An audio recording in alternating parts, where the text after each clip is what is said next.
Church. It's so good to see you all again. Mari kita nyanyikan pujian dan menyembah Dia saat ini dimanapun kita berada.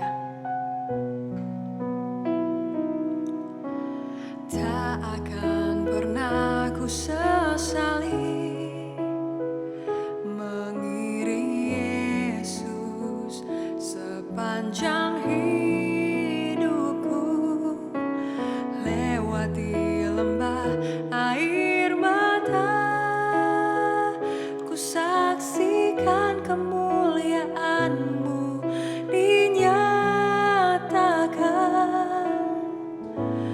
Berapapun harga yang harus ku bayar, ku kan tetap setia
Shalom Jemaat Tuhan.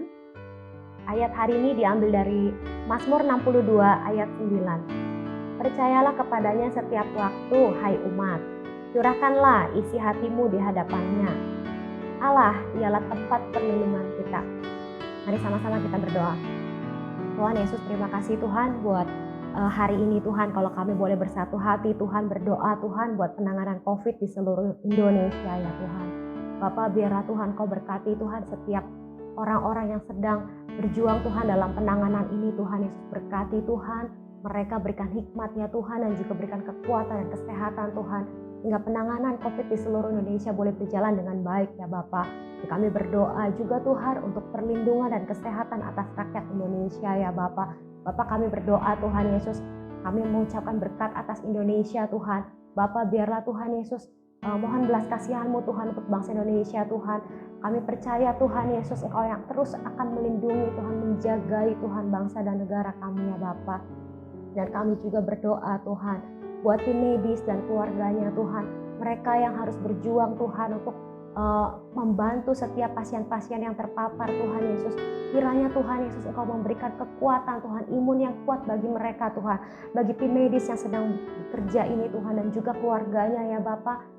Tuhan, Engkau yang melindungi mereka ya Tuhan, di dalam nama Yesus Tuhan. Dan kami berdoa juga Tuhan buat vaksinasi yang sedang berjalan Tuhan, biarlah ini boleh berjalan dengan baik Tuhan, seturut dengan kehendak-Mu ya Bapa. Berkati Tuhan juga untuk orang-orang yang menangani ini Tuhan Yesus. Dan kami bersyukur Tuhan Yesus untuk memasuki bulan Juli ini Tuhan. Kami berdoa Tuhan, biar di bulan yang baru Tuhan, kami memiliki semangat yang baru Tuhan, kekuatan yang baru Tuhan, kesehatan yang baru ya Bapa. Kami juga berdoa Tuhan untuk bersyukur Tuhan kesehatan dan pemulihan saudara-saudari kami Tuhan yang sudah pulih dari sakit COVID ini Tuhan. Kami bersyukur Tuhan Yesus, Engkau begitu luar biasa Tuhan, begitu menyayangi setiap kami ya Bapa, sehingga teman-teman saudara-saudara kami ini boleh sembuh dan pulih dari sakit ini ya Bapa. Terima kasih Tuhan Yesus, dan kami bersyukur Tuhan untuk tim Sunday Service Tuhan yang sudah berjuang Tuhan untuk kami boleh beribadah Tuhan, kami boleh ada Tuhan di YouTube ini Tuhan. Kami bersyukur Tuhan, kami boleh beribadah secara online ini Tuhan. Kami mengucap syukur buat seluruh tim Sunday Service ini Tuhan Yesus. Terima kasih ya Bapak, sungguh Tuhan kami bersyukur Tuhan untuk setiap apapun yang terjadi dalam kehidupan kami Tuhan Yesus. Kami mau serahkan semuanya ini ke dalam tangan-Mu, di dalam nama Tuhan Yesus kami sudah berdoa dan bersyukur. Haleluya. Amin.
Shalom.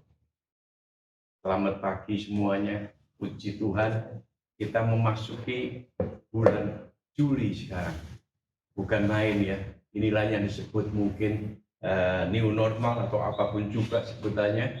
Jika kita harus memakai ini semuanya, bahkan rekaman ini pun harus dilakukan di luar supaya menjaga jarak, dan juga bukan cuma menjaga jarak aja, tapi kita menjaga untuk kesehatan kita semuanya. Puji Tuhan, memang kita dalam masa-masa yang lebih sulit lagi kondisi saat ini, tapi Tuhan selalu memberikan sesuatu yang luar biasa. Nah, memasuki bulan Juli ini, kita tahu kita akan masuk di dalam satu tema khusus, yaitu mengenai leading inside out. Artinya juga berarti sederhana sekali ya, bagaimana kita bisa memimpin tapi dari dalam kemudian mulai keluar. Dari dalam maksudnya apapun juga lah, dari dalam rumah tangga kita, memimpin rumah tangga lebih dahulu, kemudian keluar dan lain-lainnya. Tapi juga kali ini tema khususnya adalah call to shepherd. Artinya panggilan untuk melayani dan menggembalakan. Yuk kita berdoa terlebih dahulu ya, supaya kita percaya bahwa Tuhan benar-benar bersama dengan kita saat ini. Terima kasih Tuhan untuk pagi hari ini. Kami serahkan semuanya kepadamu. Biarlah urapan-Mu nyata, baik dalam kehidupan hamba maupun juga untuk setiap umat-Mu yang saat ini bersama-sama, baik melalui apapun juga virtual kali ini Tuhan. Kami percaya Tuhan, Engkau ya Tuhan ada bersama dengan kami semuanya. Dan berkat dan kasih urapan ini Tuhan menyertai kita semuanya, sehingga kita mengerti akan apa yang Engkau ingin sampaikan. Terpujilah nama-Mu Tuhan, dalam nama Yesus kami berdoa dengan mengucap syukur. Amin. Dan sebelum mulai, saya rasa kita sering lupa, tapi kali ini kita akan mendeklarasikan terlebih dahulu. Ini loh, yang kita penting ini kadang-kadang kita sudah lupa dengan kondisi yang demikian menekan, kondisi yang mungkin mencemaskan, mungkin mengkhawatirkan, bahkan menakutkan. Kadang-kadang kita lupa ada kekuatan yang luar biasa. Dan mari kita deklarasikan ini semuanya. Inilah kabar baik. Saya diselamatkan oleh kasih karunia Allah, bukan oleh perbuatan kita. Saya dibenarkan, saya diubahkan, dan saya diberkati di dalam Dia. Sekarang saya tahu, segala sesuatu terjadi dalam hidup saya untuk kebaikan, karena saya dipanggil sesuai dengan rencananya, kehendaknya. Dan bersama kita hidup untuk kemuliaan Allah. Haleluya. Haleluya. Kami percaya bersama-sama kita melihat kemuliaan Tuhan. Mari kita lanjutkan selanjutnya. Ini benar-benar luar biasa. Dan kalau kita melihat tentang call to shepherd, maka kita akan mulai dengan 1 Petrus 5 ayat 1 sampai dengan 3. Kita sudah deklarasikan tentang firman Tuhan yang luar biasa ini, maka dikatakan seperti ini. Aku, Petrus ini mengatakan, aku menasehatkan para penatua di antara kami. Nah, siapa para penatua? Ya saat ini saya percaya inilah para pengerja sebetulnya, bukan cuma sekedar kata penatuanya kemudian yang lebih dihormati dan lain, bukan. Tapi kita sama rekan sekerja, karena diteruskan di antara kamu, aku sebagai teman, nah dikatakan teman penatua, teman sekerja, teman sepelayanan, dikatakan seperti itu ya. Dikatakan dan bukan cuma di situ aja, saksi penderitaan Kristus. Bukan cuma teman sekerja, tapi menyaksikan tentang pengorbanan Kristus, tentang kebaikan Kristus, tentang penderitaannya. Dan yang juga akan mendapat, nah ini yang penting, juga akan mendapat bagian dalam kemuliaan yang akan dinyatakan kelak. Berarti kita semua, kita orang-orang yang percaya, kita sebenarnya semua dipanggil sebagai teman sekerja daripada Allah. Dan kita lah yang akan menikmati, dijanjikan jelas sekali, kemuliaan itu bersama dengan Dia. Menjadi saksi bahwa kita mendapatkan keselamatan, kita mendapatkan bahkan kasih anugerahnya, bahkan luar biasa sekali penyertaannya, sehingga kita tahu kalau kita melakukan semua ini, maka kita akan benar-benar bersama dengan Petrus katakan menyaksikan kemuliaan Dia. Nah, kemudian ayat 2. Ayat 2 ini mulai keluar sekarang. Gembalakan kawanan domba Allah. Ya, ada di tempat-tempat itu saya kasih garis merah gitu ya, dicetak merah. Gembalakan. Ini tadinya mulai dengan ayo kita melayani, kira-kira gitu. Ayo kita bersama-sama bekerja. Tapi kemudian di sini ada kata gembalakan. Gembalakan siapa? Ternyata kawanan domba Allah yang ada padamu. Ada titipan Tuhan. Kita menyebutkan domba, tapi domba Allah itu titipan Tuhan kepada kita, yang dipercayakan kepada kita. Jangan dengan paksa. Ini beda sekali. Ya, kalau kita mulai menggembalakan, misalnya aja binatang-binatang yang nggak penurut gitu ya, itu beda dengan waktu kita menggembalakan misalnya domba. Karena domba ini benar-benar perlu sekali gembala dan nurut sekali. Saya menyaksikan ini waktu di New Zealand, saya melihat sekali bagaimana dombanya begitu banyak, itu menunggu pemimpinnya. Kemudian pemimpinnya jalan, mereka semuanya ikut jalan. Dibawa kemana pun jalan, bahkan menyeberang jalan pun mereka menunggu sampai pemimpinnya menyeberang dan kemudian mereka mulai jalan. Dan pemimpin kali ini juga ada pembantu yang lain yang berusaha kemudian menghentikan mobil-mobil itu dan mereka berjalan, terus berjalan. Mereka nggak peduli kiri kanan, mereka terus ikut. Jadi ada sesuatu yang luar biasa. Jangan dengan paksa, tetapi dengan sukarela sesuai dengan kehendak Allah. Nah, di sini poinnya sekarang. Panggilan kita apa? Panggilan kita apa? Sesuaikan dengan kehendak Allah. Kemudian, dan jangan karena mau, apalagi ini, mencari keuntungan, tetapi dengan pengabdian diri. Dan inilah yang namanya volunteer, ini yang namanya betul-betul menyerahkan dan mau mengabdikan diri khusus untuk nanti kita melihat keselamatan itu yang ingin diberitakan sebagai kabar baik. Dan ayat 3, janganlah kamu berbuat seolah-olah kamu mau memerintah. Sekali lagi, kadang-kadang kita sebagai pemimpin kepinginnya, kamu harus begini, harus begitu, dan lain-lain. Nggak bisa. Ya, domba nggak bisa digituin juga. Ini gambarannya sederhana. Tetapi katanya, memerintah atas mereka yang dipercayakan kepada kamu, tetapi hendaklah kamu menjadi teladan bagi kawanan domba itu. Perhatikan kata-kata ini penting sekali. Bagaimana Petrus menasehatkan, bagaimana menasihatkan kita semua sebagai pengerja, bagaimana kita akan menyaksikan nanti bersama-sama kemuliaan yang sudah disediakan buat kita. Dan kemudian gembalakanlah, bukan cuma melayani. Kalau melayani, jelas sekali kita sering mengatakan, aku hamba Allah, betul. Kalau melayani, Tuhan mengatakan, kamu nggak tahu bos mau mengatakan apa. Tapi kamu adalah sahabatku, Tuhan katakan. Dan sebagai sahabat, tentunya kita akan tahu apa maunya. Karena itu dikatakan, gembalakanlah. Sebagai sahabat, kita boleh menjadi gembalakanlah seperti itu. Tapi nantinya, saya percaya, kita akan dinaikkan tingkatnya sebagai partner daripada Tuhan itu sendiri. Dan itu di situ bukan cuma menggembalakan, tapi kita akan naik lagi setingkat. Kita bisa memimpin, tapi sebagai partner Tuhan, bukan semena-mena. Dan kita teruskan sekarang. Jangan dengan paksa, dan jangan karena kamu mencari keuntungan, tetapi dengan pengabdian diri. Janganlah kamu berbuat seolah-olah kamu memerintah atas mereka yang dipercayakan kepadamu, tetapi hendaklah kamu menjadi teladan. Luar biasa bagi kawanan domba itu. Jadi sekarang kita melihat, dan ini poin saya pada pagi hari ini. Ya, saya cetak dengan merah, Anda semuanya bisa catat itu ya. Sesuatu yang diciptakan harus sesuai dengan tujuan dan kehendak penciptanya. Perhatikan, sesuatu yang diciptakan itu harus sesuai dengan tujuan dan kehendak penciptanya.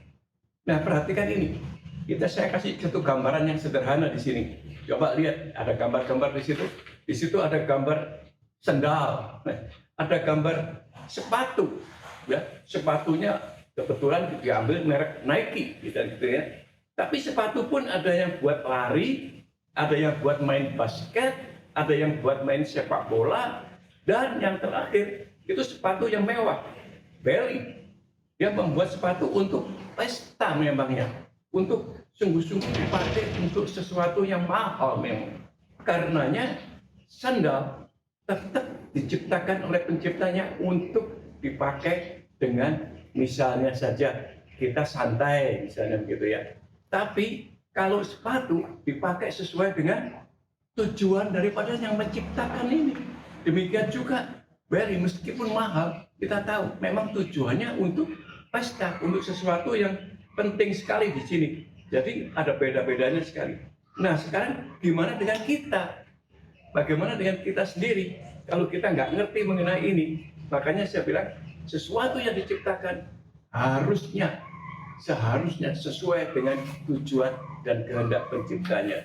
Dan yang pertama, poin yang pertama setelah itu tadi adalah kenalilah panggilan dan tujuan Tuhan dalam hidupmu. Kenalilah panggilan dan tujuan Tuhan dalam hidupmu. Ini yang sering kita lupa. Dan apa yang terjadi sebetulnya? Ayo kita lihat satu-satu ya. Nggak terlalu panjang, tapi kita melihat. Coba, murid-murid misalnya. Di Matius 4 ayat 19. Tuhan memanggil mereka dan menjadikan mereka apa saudara? Penjala manusia. Mungkin karena itu Tuhan ada di tempat nelayan, jadi gampang sekali menggambarkannya menjadi penjala manusia. Luar biasa kan? Dan kita mulai mengerti kenapa murid-murid dipanggil cuma sebagai penjala manusia saja. Dan kemudian ini hujan, mulai gerimis saudara ya. Jadi yang kedua, Yohanes Pembaptis menjadi apa? Dia dikatakan di Yesaya 40 ayat 3, pembuka jalan, dikatakan seperti itu. Kita teruskan dikit lah, meskipun sedikit ini ada gerimis-gerimis karena di luar ya. Ada Saulus sekarang. Saulus itu dikatakan di Kisah Para Rasul 9 ayat 15, dia dipakai Tuhan untuk memberitakan kabar baik, keselamatan bagi bangsa-bangsa. Beda-beda. Nanti kita melihat selanjutnya, ada Barnabas misalnya, dan lain-lainnya. Tapi semuanya ada tujuan Tuhan yang khusus. Dipanggil untuk tujuan Tuhan yang khusus. Ya, saya akan teruskan aja, karena ini sudah terakhir sekali, tapi kami lihat sekali lah bagaimana semua dipanggil sesuai dengan tujuannya. Jadi ada pola yang khusus. Ini yang ingin saya sampaikan pada pagi hari ini. Ada pola yang khusus dan kita semuanya mesti mengerti.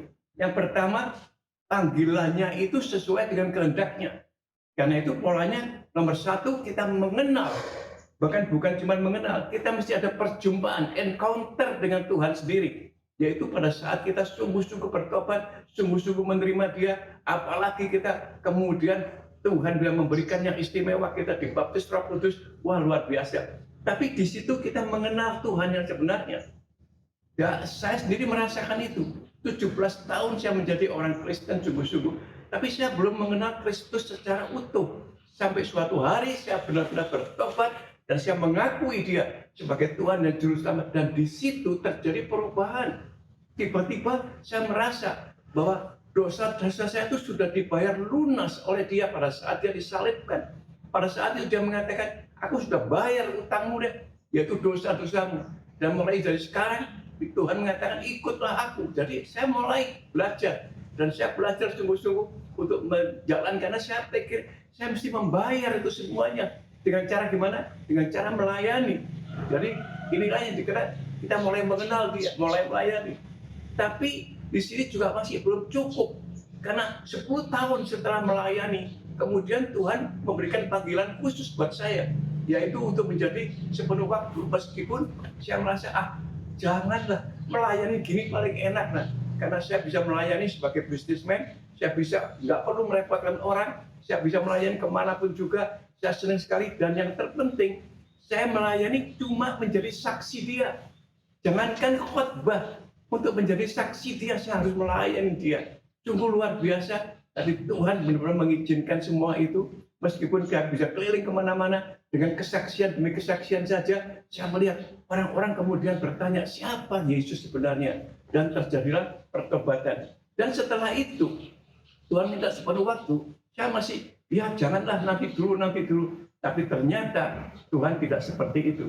Tuhan terus menunggu dengan sabar. Sampai akhirnya dengan proses Dia, saya bertobat kembali dan saya menerima, oke, saya akan menjadi kembali. Ada prosesnya dan susah, nggak gampang. Semuanya itu Tuhan izinkan supaya kita diperlengkapi, supaya kita benar-benar menjadi saksi Dia yang luar biasa dalam hal ini menggembalakan segala yang dititipkan kepada kita. Dan terakhir, setelah itu, maka saya diberi kehormatan khusus kemudian. Bukan cuma bisa menggembalakan, saya diajar untuk menjadi memimpin. Yaitu memimpin kelompok-kelompok kecil mulainya. Dengan kelompok-kelompok kecil inilah saya bisa, ini begini, ini begitu, dan lain-lain. Jadi ada satu proses, pola yang khusus yang Tuhan berikan kepada kita. Dan ini saya terima dengan sukacita. Dan ini saya benar-benar merasakan bahwa Tuhan memanggil itu akan disesuaikan dengan kehendak Dia. Karena Dia yang menciptakan kita. Dia tahu bagaimana kita. Setelah kalau kita membaca banyak hal, ya jadi hebat sekali Tuhan kita ini. Contohnya misalnya ya, contoh. Kalau kita baca di kitab Matius 1, di mana ada silsilah Tuhan, di situ ada 4 wanita sedikitnya yang luar biasa, gitu kan? Kemudian saya tanya sama Tuhan, loh kenapa wanita-wanita ini nggak dipanggil juga untuk menggembalakan misalnya gitu ya? Tuhan ingatkan saya, pada waktu Adam dan Hawa berbuat dosa, kemudian Tuhan mengatakan, oke, karena itu kamu harus membayar harganya. Laki-laki, Adam, kamu harus bekerja keras untuk menghidupi keluargamu. Tapi sebaliknya wanita melahirkan, dikatakan. Di situ Tuhan katakan dengan jelas sekali, meskipun saya tahu ada beberapa wanita yang susah melahirkan. Contohnya juga seperti Sarah misalnya. Tapi Tuhan menghendaki seperti itu. Mungkin juga bukan dari kandungan kita. Mungkin juga ada banyak-banyak orang nantinya yang akan menjadi sebenarnya sesuatu, yaitu keturunan ilahi. Coba perhatikan 4 wanita tadi. 4 wanita yang ada di Matius itu aneh sekali. Kenapa? Yang pertama misalnya Tamar bisa mendapatkan keturunan yang luar biasa dari dia. Padahal kita tahu susah buat dia sampai mendapatkan itu. Kemudian kita melihat banyak sekali yang lain. Mungkin Ruth misalnya. Ruth juga. Bagaimana setianya sampai dia bisa mendapatkan, akhirnya dapat Boaz. Boaz dapat anaknya. Dan kita tahu dari situlah keluar Daud. Kemudian nanti kita banyak yang lainnya. Saya nggak bisa menyebutkannya satu-satu ya. Ada Tamar, ada Ruth. Ya. Kami tahu semuanya ada Bathsheba bahkan. Bathsheba yang jelas kita merasa, wah masa dari situ bisa dipakai luar biasa. Saudara, jangan salah. Dari Bathsheba lah justru keluar Salomo yang dipakai Tuhan dengan luar biasa untuk membangun bait Allah. Demikian juga tentunya waktu saya bertanya, kalau gitu bagaimana dengan Maria? Perhatikan saudara, ini luar biasa. Yusuf sendiri dipakai Tuhan karena dia tulus hati dan dia dapat dipercaya, dia penuh tanggung jawab, dipakai untuk memimpin keluarga ini sebetulnya. Dan kita tahu Maria juga dipakai karena apa? Karena Maria lah yang mengatakan, bagi Tuhan tidak ada yang mustahil. Terserah, aku adalah budakmu, hambamu. Aku menyerahkan semuanya kepadamu. Sudah, yang seperti inilah sebetulnya yang menjadikan kemudian kita tahu siapa itu Yesus sebenarnya. Begitu gambarannya, begitu kita tahu sekarang. Panggilan Tuhan benar-benar perlu sekali kita mengerti betul. Sehingga kita tahu apa kehendaknya buat kita semuanya. Inilah yang dikatakan oleh Petrus. Karena Petrus sendiri, heran saya melihatnya.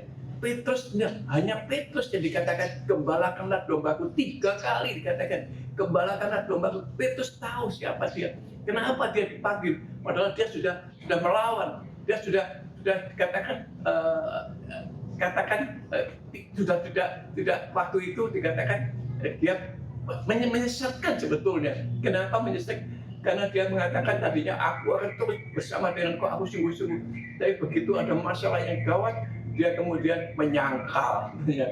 Tapi Tuhan tahu siapa, Tuhan tahu pilihannya. Maka disiapkanlah Petrus. Dan kita tahu akhirnya Petruslah yang mulai menggembalakan. Dan Petruslah yang mulai sebenarnya menjadi pemimpin daripada umat Allah sebenarnya, mulai dari Roma. Dan kita tahu saudara-saudara kita dari umat Katolik, tentunya kita tahu semuanya Petruslah yang menjadi paus yang pertama. Kita tahu, kita mengenal. Tapi di samping itu juga ada yang lain. Karena itu saya mengerti mengapa Paulus tidak menjadi gembala. Karena Paulus dipanggilnya hanya untuk memberitakan kabar baik, untuk memberitakan keselamatan kepada bangsa-bangsa. Hanya Dia yang diurapi sampai ke bangsa-bangsa luar biasa. Semuanya ada maksud Tuhan, ada kehendak Tuhan. Jadi sekarang kita bisa memeriksa diri kita. Siapa kita sebenarnya? Apa panggilannya? Mari saudara, kita ambil kali ini. Ini bulan yang luar biasa. Meskipun saya tahu kesulitan demi kesulitan saat ini rasanya membingungkan. Tapi Tuhan akan tetap bahwa saudara adalah pilihan Dia. Dan Dia akan memanggil saudara sesuai dengan apa yang dikehendaki Dia. Cari waktu dan kita akan dekat dengan Dia. Dan kita tahu panggilan Tuhan buat kita semuanya. Terpujilah nama Tuhan.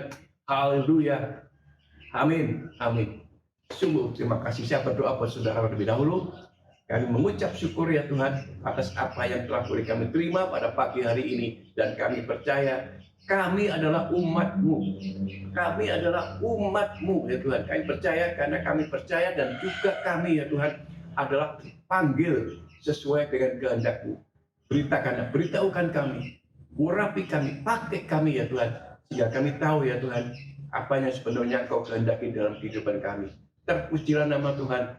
Kalau setiap wanita-wanita itu hanya dipakai untuk melahirkan generasi per generasi, mungkin kami pun juga dipakai untuk melahirkan generasi-generasi yang luar biasa. Terpujilah nama Tuhan. Dalam nama Yesus, kami berdoa, mengucap syukur dan berterima kasih. Amin. Haleluya, haleluya. Kita sekarang masuk ke dalam hal yang penting sekali, yaitu perjamuan kudus. Ini untuk memeteraikan apapun juga yang saudara mungkin sudah terima pada pagi hari ini, seperti saya pun sudah menerima. Bagaimana Petrus menasihatkan kita untuk menggembalakan titipannya, mungkin dalam bentuk keluarga, mungkin dalam bentuk apa saja yang ada di saudara. Mungkin mereka yang menjadi pemimpin perusahaan, bentuknya adalah karyawan, itu adalah menjadi yang harus digembalakan. Mungkin juga kedokteran, ada banyak orang sakit, ada banyak yang akan minta nasihat, itu juga harus digembalakan. Kami percaya ada banyak sekali Tuhan akan menunjukkan kepada saudara masing-masing dengan melalui perjamuan ini. Maka saya percaya biar panggilan itu dimeteraikan sebagai janji Tuhan yang akan digenapkan. Puji Tuhan, saya ambil ini ayat dari jarang saya ambil ini sepenuhnya, tapi kali ini saya ingin mengambilnya sepenuhnya. Dikatakan seperti ini, 1 Korintus 11 mulai ayat 23. Sebab apa yang telah kuteruskan kepadamu telah aku terima dari Tuhan, yaitu bahwa Tuhan Yesus pada malam waktu ia diserahkan, ia mengambil roti, dan sesudah itu ia mengucapkan syukur atasnya, ia memecah-mecahkannya dan berkata, inilah tubuhku yang diserahkan bagi kamu, dan perbuatlah ini menjadi peringatan akan aku. Demikian juga ia mengambil cawan sesudah makan, lalu berkata, cawan ini adalah perjanjian baru yang dimeteraikan oleh darah. Perbuatlah ini setiap kali kamu meminumnya menjadi peringatan akan aku. Sebab setiap kali kamu makan roti ini dan minum cawan ini, kamu akan memberitakan kematian Tuhan Yesus. Tapi ada peringatan, ini yang sering saya lupakan. Tapi saya tahu ini penting buat kita semua. Jadi barang siapa dengan cara yang tidak layak makan roti atau minum cawan Tuhan, ia berdosa terhadap tubuh dan darah Tuhan. Ini adalah diperlukan mereka semua yang percaya terlebih dahulu.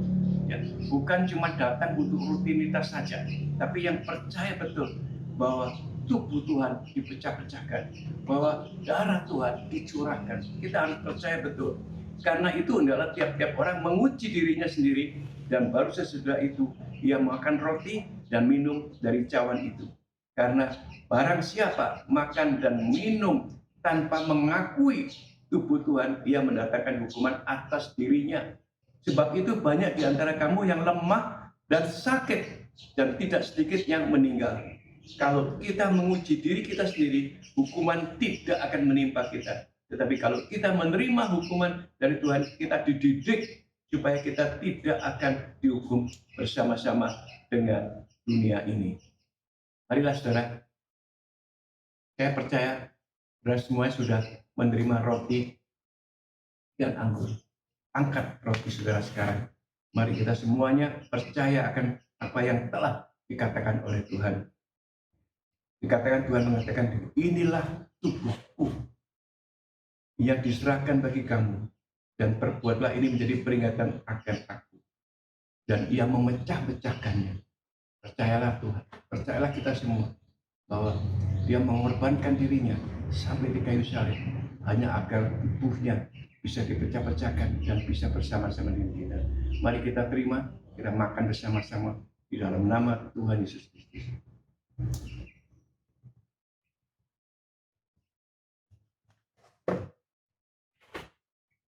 Demikian juga yang mengambil cawan dan kemudian mengatakan sudah itu, cawan ini adalah perjanjian baru.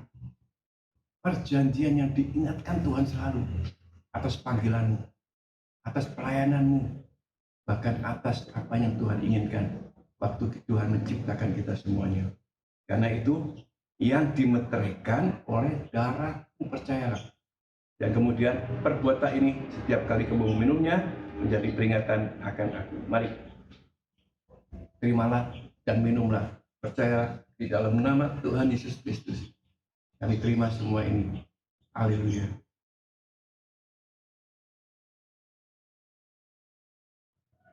Terima kasih Tuhan. Terima kasih untuk setiap berkat, kemurahan, pemeliharaan dan penyertaan-Mu untuk pagi hari ini. Dan pujilah nama Tuhan. Hanya di dalam nama Yesus Kristus ya Tuhan, kami sungguh mengucap syukur. Haleluya. Amin. Baik saudara, kita akan mengakhiri kebaktian kita pada pagi hari ini. Mari angkat tangan saudara dan terimalah berkat Tuhan. Kekasih Tuhan Yesus Kristus, jika engkau mendengarkan setiap firman-Nya disampaikan pada hari ini, ingatlah, periksalah, kenalilah siapa Tuhan Yesus sebenarnya dan apa panggilan, mengapa kita diciptakan. Dan kalau kita mengerti itu, maka Tuhan akan menunjukkan apa yang mesti kita kerjakan. Karena itulah tujuan kita diciptakan, yaitu Dia punya tujuan khusus, kehendaknya jadi dalam kehidupan kita.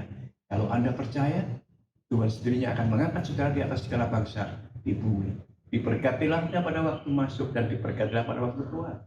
Tuhan akan memerintahkan berkat ke atas lumbung-lumbungmu, pekerjaanmu, usahamu, studimu, pelayananmu, bahkan apapun juga yang kau kerjakan di dalam nama Yesus Kristus akan dibuatnya berhasil. Tuhan akan memberikan kepada kalian sehingga kalian menjadi kepala dan bukan ekor, naik dan tidak turun, memberi pinjaman dan tidak akan meminjam. Itulah yang Tuhan inginkan buat kita semuanya, dan Tuhan akan memberkati keluargamu sehingga rumah tanggamu akan dipenuhi dengan sukacita, kekudusan, iman, pengharapan, kasih, dan damai sejahtera dari Tuhan Yesus Kristus dengan kasih yang luar biasa dari Bapa di surga. Pertolongan penghiburan Roh Kudus menyertai saudara-saudara dan saya dari hari ini bahkan sampai selama-lamanya. Haleluya. Semua diberkati mengatakan amin. Haleluya. Selamat hari Minggu.